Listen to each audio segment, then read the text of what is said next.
You've tried every diet. You've counted calories, cut carbs, gone keto, gone vegan, gone paleo. You lose some weight. And then, almost like clockwork, it comes back. And most people blame themselves. They say, I have no willpower. I just can't do it. But what if it's not your fault? What if your own brain, the very organ you're using right now to try and make healthy decisions, is actively working against you? Because that's exactly what the science shows. And once you understand why it happens, everything changes. Stay with me for the next 8 minutes. This might be the most important thing you learn this year. The scale of the problem. First, let's understand how big this problem really is. According to the World Health Organization, obesity has nearly tripled worldwide since 1975. As of 2022, over 1 billion people on Earth are living with obesity. That's 1 in 8 people. And here's the thing most people don't talk about. It's not getting better. We have more diet books, more fitness apps, more calorie tracking tools than ever before. And yet, the numbers keep climbing. Why? Because we've been solving the wrong problem. A landmark study published in the American Journal of Clinical Nutrition found that 80% of people who lose weight through dieting regain all of it, and sometimes more, within 5 years. 80%. Let that sink in. This isn't a you problem. This is a biology problem, and it starts in your brain. The brain's survival mode. Here's what's actually happening inside your body when you try to lose weight. Your brain has one priority above everything else: keep you alive. It doesn't care about your beach body goals. It cares about survival. And to your prehistoric brain, losing fat looks terrifying, like a famine is coming. So the moment you start cutting calories, your brain triggers what scientists call adaptive thermogenesis. This is your metabolism literally slowing down to conserve energy. Your body burns fewer calories, doing the same activities. Your hunger hormones spike, and your reward system, the part of your brain that makes you feel pleasure, goes into overdrive for high-calorie food. Research from the National Institutes of Health showed that contestants on The Biggest Loser had metabolisms that were still dramatically slowed down 6 years after the competition. Even those who kept the weight off 6 years later, their brains never stopped fighting to get the weight back. And there's another hormone at play here: leptin. Leptin is made by your fat cells, and its job is to tell your brain, hey, we have enough energy stored. You don't need to eat. But here's the catch. A study in the New England Journal of Medicine found that when people lose weight, leptin levels drop dramatically, making the brain think it's starving, even when it isn't. This triggers relentless hunger and cravings. So your body is lying to you every single day. How to stop it? Working with your brain. So if our brains are wired to fight weight loss, are we doomed? Absolutely not. The key isn't to fight your brain, but to work with it. Here are 3 science-backed strategies that do just that. 1. Gradual changes, not drastic diets. Instead of shocking your system with a sudden, massive calorie deficit, which screams famine, to your brain, make small, sustainable changes. This prevents the metabolic slowdown and keeps your survival instincts calm. 2.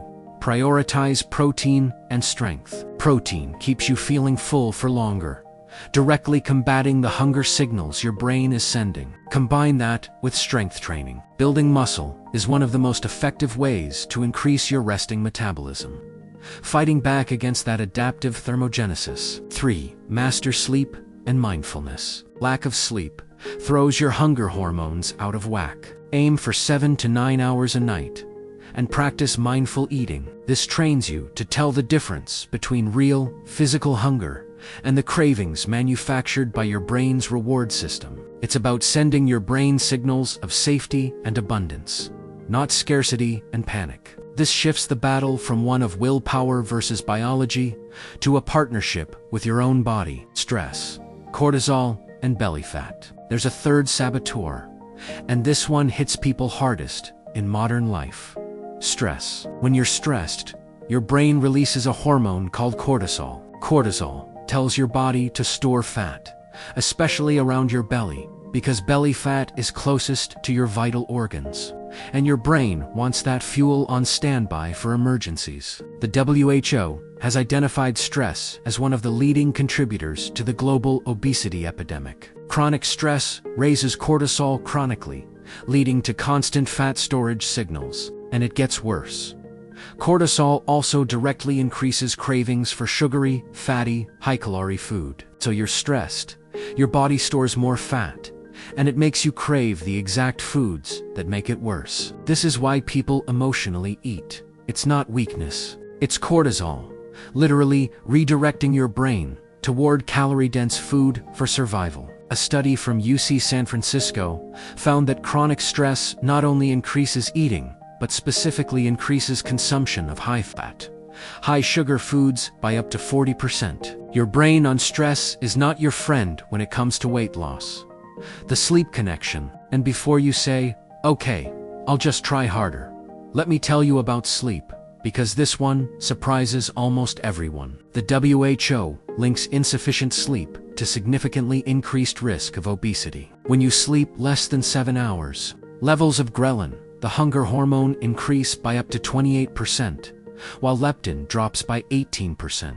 You wake up hungrier, and your brain never gets the full signal properly. And it's not just hunger. Sleep deprivation impairs the prefrontal cortex, the rational decision-making part of your brain, which means your impulse control is literally compromised when you're tired. So if you're getting 5 to 6 hours of sleep, trying to wake up early to work out and diet, you may actually be making it harder for yourself. The way for W.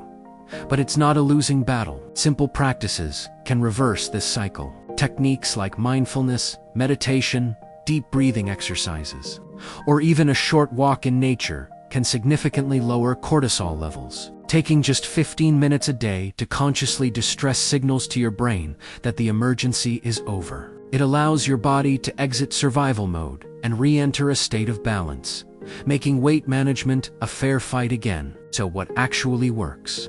Okay, so now you know your brain is fighting against you. Does that mean it's hopeless? Absolutely not. It means we have to work with our brain, not against it. Here's what the science actually supports.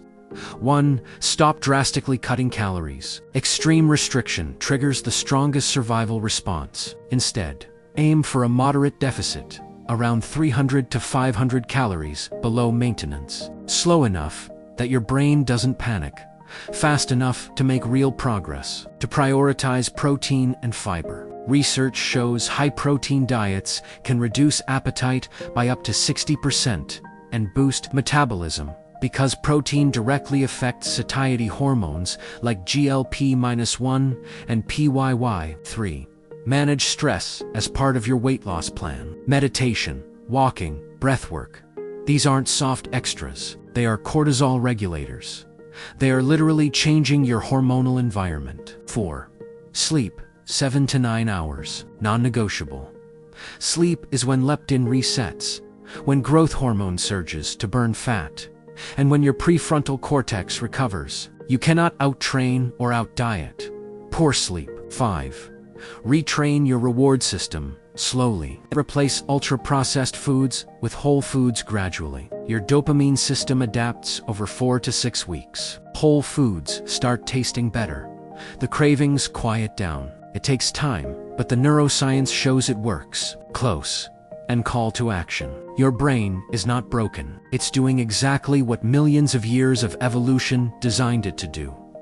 Keep you alive at all costs. But we now live in a world your brain was never built for, surrounded by engineered food, chronic stress, and artificial light, keeping us up at night. No wonder it feels impossible. The people who succeed long-term at weight loss aren't the ones with the most willpower. They're the ones who understand their biology and build a life that works with it. If this video changed the way you think about weight loss, share it with someone who needs to hear it. Drop a comment below with which of the 5 strategies you're going to try first. And if you want to go deeper on the gut-brain connection and how your microbiome controls your cravings, my last video covers exactly that. I'll link it right here. I'll see you in the next one.